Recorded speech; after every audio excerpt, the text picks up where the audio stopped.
औज़ुबिल्लाहि मिनश्शैतानिर्रजीम बिस्मिल्लाहिर्रहमानिर्रहीम अस्सलामुअलैकुम रहमतुल्लाहि व बरकातुहू। Miss Sadaf Ayyub here from Metropolitan School, and beta it's maths time for class 6. In 1st July 2020 we started our session, and by the grace of Allah subhanahu wa ta'ala we have completed our session, and beta now we are going to start revision.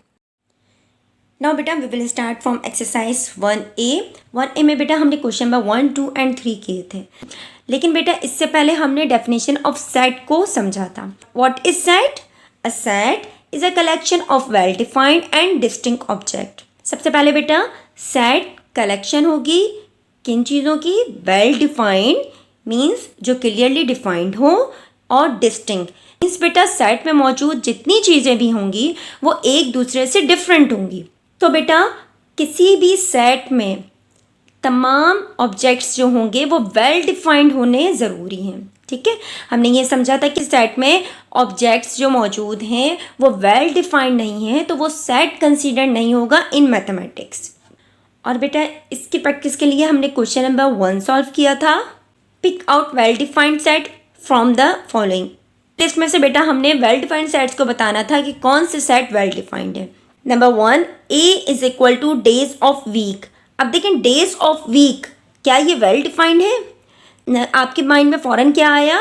Monday to Sunday. तो बेटा जैसे ही हमने days of week कहा तो हमारे जहन में फ़ौरन से नेम ऑफ डेज आ गए. ठीक, तो ये क्या हुआ? Well defined. नेक्स्ट देखते हैं बेटा, B is equal to a group of interesting books. अब यहाँ पर देखिए ग्रुप ऑफ इंटरेस्टिंग बुक्स. अब इंटरेस्टिंग बुक देखिए मेरे लिए इंटरेस्टिंग बुक डिफरेंट होगी, आपके लिए डिफरेंट होगी, आपके फ्रेंड के लिए डिफरेंट होगी, है ना. आपकी मम्मा के लिए जो बुक्स इंटरेस्टिंग होंगी वो डिफरेंट होगी. हो सकता है वो आपको इंटरेस्टिंग ना लगती हो. आपका फ्रेंड जो स्टोरी बुक्स रीड करता है हो सकता है वो आपको पसंद ना हो. हर इंसान की जो इंटरेस्ट है वो डिफरेंट होता है. इसका मतलब है बेटा ये सेट वेल डिफाइंड नहीं है. इसी में बेटा हमने क्वेश्चन नंबर 2 सॉल्व किया था. रिमेंबर वन थिंग बेटा, set A is equal to 2, 4, 6, 8. अब ये सेट A, ये A क्या है? ये नेम ऑफ सेट है. सेट को बेटा हम हमेशा रिप्रेजेंट करते हैं बाय कर्ली ब्रैकेट. ठीक है, कर्ली ब्रैकेट से हम इसको रिप्रेजेंट करते हैं. उसके बाद इसके अंदर मौजूद जितने भी ऑब्जेक्ट्स होते हैं दैट इज कॉल्ड एलिमेंट्स और मेंबर ऑफ सेट. ये 2 एलिमेंट और मेंबर है, 4 एलिमेंट और मेंबर है. इसी तरीके से यहाँ B में 1, 3 एंड 5 एलिमेंट्स और मेंबर ऑफ सेट B हैं. It's mean 2 is the element of A and 3 is the element of B, but 5 is not the element of A. यहाँ देखिए 5 मौजूद नहीं है, इसका मतलब है 5 A का एलिमेंट नहीं है. इसी तरीके से अगर मैं कहूँ कि 6 is the element of B, is this right और रॉन्ग? It's wrong. क्यों? क्योंकि 6 is not the element of B. अब बेटा हमारा क्वेश्चन है राइट द सिंबल्स. अब बेटा हम क्वेश्चन सॉल्व करते हैं. 2-A मीन्स 2 एलिमेंट है A का या नहीं है. हम चेक करते हैं. 2 is the element of A. Yes, तो हम क्या लिखेंगे? एलिमेंट. ठीक है, this is the symbol of element. अब ये एलिमेंट है A का तो हम क्या इसको ऐसे ही रहने देंगे. 5-A. 5 is the element of A और नॉट? नो, नहीं है ना. 5 यहाँ पर नहीं है तो हम क्या करेंगे? एलिमेंट का सिंबल लिख के उसको क्रॉस कर देंगे. Then 6-B. अब चेक करते हैं कि 6 is the element of B और नॉट? It's not. ये नहीं है, यहाँ पर इस लिस्ट में मौजूद नहीं है. तो हम क्या करेंगे? एलिमेंट का सिंबल लिख के इसको क्रॉस कर देंगे. Means 6 is not the element of B. Exercise में बेटा हमने क्वेश्चन नंबर 3 सॉल्व किया था. List the element of set, also write name the set. Means बेटा हमने इसके एलिमेंट को लिस्ट आउट करना है और इसके साथ हमें सेट का नेम भी लिखना है. हमें पता है कि सेट का नेम नेसेसरी होता है और सेट का नेम हमेशा हम कैपिटल लेटर से लिखते हैं. ठीक है, A कर्ली ब्रैकेट से हम रिप्रेजेंट करते हैं. Even number less than 10. What is even number? 2, 4, 6, 8, 10 होगा. 10 इवन नंबर तो है, लेकिन उन्होंने हमें कहा है लेस देन 10, तो 10 इसमें इंक्लूडेड नहीं है। और कर्ली ब्रैकेट बेटा हम क्लोज कर देंगे। हमने इसको नेम भी दे दिया सेट को, और सेट के एलिमेंट को लिस्ट आउट भी कर दिया। इसके बाद बेटा हमने इसी चैप्टर में कुछ सेट के डिफरेंट टाइप्स को समझा था, finite and infinite set, empty set, pair of equal set and equivalent set. अब बेटा हम यहाँ पर इन टाइप्स को रिवाइज करते हैं। Here we have two sets, set A and set B. Set A is equal to letter A to Z. A to Z तक यहाँ पर मौजूद है बेटा A सेट में। तो बेटा यहाँ पर पहले हम इसको चेक करेंगे। It is finite means limited और इनफाइनाइट मीन्स अनलिमिटेड। अब बेटा इस सेट के एलिमेंट A से स्टार्ट हो रहे हो, Z पे बेटा एंड हो गए। अब ये जब Z पे एंड हो गए, इसका मतलब है इसकी एक लिमिट है, ये एक लिमिट तक मौजूद है हमारे पास। तो इस जब कोई सेट लिमिटेड होता है तो हम उसको क्या कहते हैं? Finite set. उसके बाद सेट बी देखते हैं। B is equal to 1 2 3 and so on. यहाँ पर देखिए बेटा हमारे पास यहाँ पर लास्ट एलिमेंट मौजूद नहीं है, मीन्स डॉटेड लाइन शो कर रही है कि ये सेट अनलिमिटेड है। ठीक है, इसको हम आगे कंटिन्यू कर सकते हैं। जब कोई सेट अनलिमिटेड हो तो हम उसको क्या कहते हैं? Infinite set. एम्प्टी सेट को देखते हैं बेटा। Set of natural number between 5 and 6। Natural number कौन से होते हैं? नंबर विच स्टार्टेड फ्रॉम 1 1 2 3 4 5 6 7 8, है ना बेटा, एंड सो ऑन।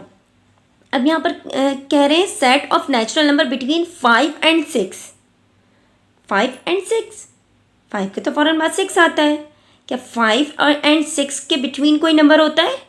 नो। तो जब हम इसका सेट जनरेट करेंगे तो सेट कैसा होगा? इसका एम्प्टी सेट होगा। इट्स मीन ये जो सेट है ये एम्प्टी सेट है। Part 2, set of even number less than 4।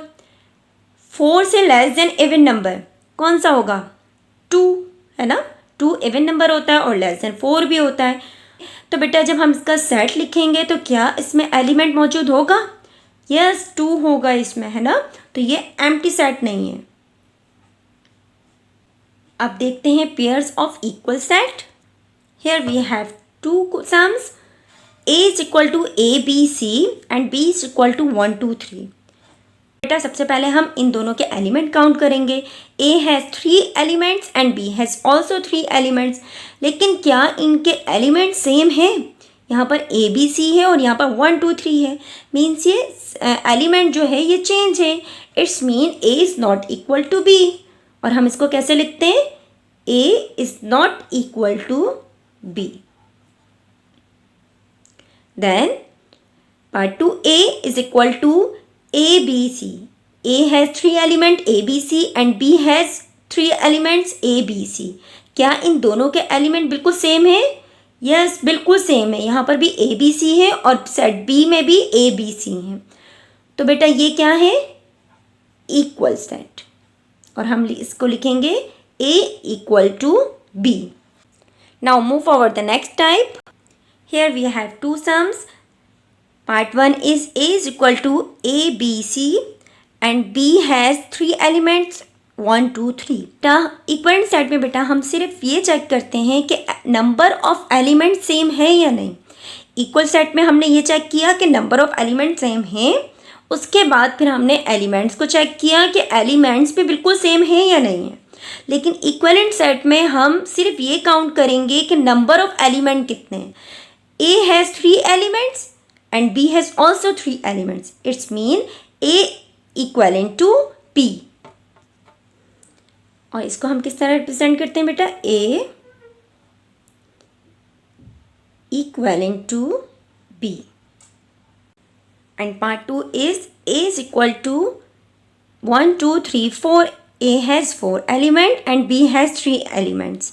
तो क्या बेटा ये दोनों इक्विवेलेंट होंगे? नो। तो बेटा हम इसको इस तरह सिम्बॉलिकली भी लिख सकते हैं और इसको हम इन वर्ड्स भी लिख सकते हैं, are not equivalent set. I hope बेटा आप वो तमाम चीज़ें जो हमने सेट से रिलेटेड यहाँ पर डिस्कस की इसको अच्छे से रिवाइज करेंगे। Now we will start exercise 3A। 3A में बेटा हमने क्वेश्चन नंबर 3, 4, 6 एंड 7 को कंप्लीट किया था। क्वेश्चन नंबर 3, 4 एंड 6 रिलेटेड थे बेटा मल्टीपल्स के। What is multiples? Multiples of a number is a number obtained by multiplying that number by any natural number. Means बेटा अगर किसी भी नंबर का हम मल्टीपल्स फाइंड आउट करते हैं तो हम उससे किसी भी नेचुरल नंबर से मल्टीप्लाई करते हैं तो उसके मल्टीपल्स हो जाते हैं। सिंपली हम कह सकते हैं किसी भी नंबर का टेबल, ठीक है। जैसे अगर मुझे फाइंड आउट करने हो मल्टीपल्स ऑफ 5, मल्टीपल्स ऑफ 5 कौन कौन से होंगे? हम 5 का टेबल रीड करेंगे यहाँ पर। 5 1s are 5, 5 2s are 10, 5 3s are 15। Means हमने 5 को पहले 1 से मल्टीप्लाई किया, फिर 5 को 2 से मल्टीप्लाई किया, इट्स बिकम 10। 3 से मल्टीप्लाई किया, इट्स बिकम 15। देन हम 5 को 4 से मल्टीप्लाई करेंगे, we will get 20। 5 5s are 25। तो बेटा हमने यहाँ पर 5 को मल्टीप्लाई किया नेचुरल नंबर से, 1 2 3 4 5। तो हमने ये यहाँ पर नंबर्स फाइंड आउट किए। ये नंबर्स क्या हैं? ये मल्टीपल्स ऑफ 5 हैं, ठीक है। इसी तरीके से आप किसी भी नंबर के मल्टीपल्स फाइंड आउट कर सकते हैं। इसी एक्सरसाइज में बेटा हमने क्वेश्चन नंबर 7 किया था, बताया था कि कोई भी नंबर 2 3 5 एंड 11 से डिवाइड हो सकता है या नहीं हो सकता। हम इन रूल्स को रिवाइज करते हैं बेटा। किसी भी नंबर को चेक करने के लिए कि वो 2 से डिवाइड हो सकता है या नहीं, हम बेटा उसका यूनिट प्लेस डिजिट चेक करते हैं कि उसका यूनिट प्लेस डिजिट 0 2 4 6 8 है या नहीं है। इसके बाद बेटा अगर हमें किसी नंबर को 3 से डिवाइड करना हो तो किस तरह चेक करते हैं? हम देखते हैं the sum of the digits of numbers is divisible by 3। Means हम उसके तमाम डिजिट्स को ऐड करते हैं। ऐड करने के बाद जो हमारा आंसर होता है वो डिविजिबल बाय 3 होता है बेटा। तो इट्स मीन कि वो कंप्लीट नंबर डिविजिबल बाय 3 होगा। इसके बाद हमने 5 के डिविजिबिलिटी रूल देखे थे कि द नंबर एंड्स विथ 0 और 5। अगर बेटा किसी नंबर का लास्ट डिजिट 0 और 5 हो तो वो नंबर 5 से डिवाइड हो सकता है। 11 के लिए बेटा हमने चेक किया था कि the difference between the sums of alternate digits of the number is 0 और एन मल्टीपल्स ऑफ 11। हम बेटा इसका एक सम सॉल्व करके देखते हैं। क्या बेटा ये नंबर 2 से डिवाइड हो सकता है? Yes, because the unit place of this number is even. So 3242 is divisible by 2। अब हम चेक करते हैं क्या ये 3 से डिवाइड हो सकता है। 3 से डिवाइड करने के लिए बेटा हम इसके तमाम डिजिट्स को ऐड करेंगे। 3 + 2 5, 5 + 4 9, 9 + 2 11। क्या 11 3 से डिवाइड हो सकता है? No, it's not possible. So 3242 is not divisible by 3। अब बेटा हमें ये देखना है कि ये नंबर 5 से डिवाइड हो सकता है या नहीं। 5 के लिए क्या रूल था बेटा कि उसका लास्ट डिजिट 0 होगा या फिर 5 होगा। तो क्या बेटा इसका लास्ट डिजिट 0 है या 5 है? नो, इट्स नॉट 0 और 5। सो 3242 इज नॉट डिविजिबल बाय 5। अब बेटा हम 11 का डिविजिबिलिटी रूल चेक करते हैं। 11 का क्या है? The difference between the sum of the alternate digits of the number is 0 और एन मल्टीपल ऑफ 11। मीन्स बेटा हम इस नंबर के ऑल्टरनेट डिजिट्स को ऐड करेंगे। ऑल्टरनेट डिजिट्स क्या है? 3 and 4, these are the alternate digit, and 2 and 2, these are the alternate digits। 3 + 4 इन दोनों को हम ऐड करेंगे, 2 + 2 इन दोनों को ऐड करेंगे और इन दोनों के सम को बेटा हम सब्ट्रैक्ट कर देंगे। 3 + 4 7, 2 + 2 4, 7 - 4 = 3। इस सम का आंसर है 3 इसका आंसर आया। इसका आंसर आना चाहिए था बेटा 0 या फिर 11, ठीक है। अगर ये आंसर हमारा 0 या 11 होता तो ये नंबर 11 से डिवाइड हो सकता था।